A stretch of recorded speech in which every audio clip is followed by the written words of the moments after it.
వెళ్ళు.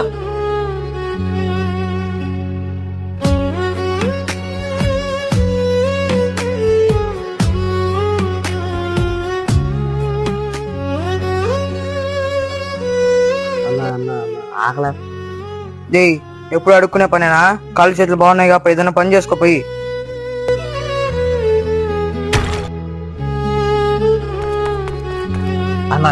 లేవన్నా. నేను నిన్ను దేశించాను కదా, ఎందుకు నువ్వు నా సహాయం చేస్తున్నావు? నా దేవుడు నిన్ను వల్లే నీ పొరుగు వారిని ప్రేమించమన్నాడు. నువ్వు క్రైస్తవుడువా? క్రైస్తవుడు నేనే దేవుడు మాటలు మర్చిపోయాను. వెచ్చగాడవైన నువ్వు ఇంకా గుర్తుపెట్టుకోను. నీ మాటలు నాకు బుద్ధి చెప్పాయ్యా. పద ఇద్దరు ఇంకా చర్చికి వెళ్దాం. ఏముంది నాలో నీ నిత్య ప్రేమ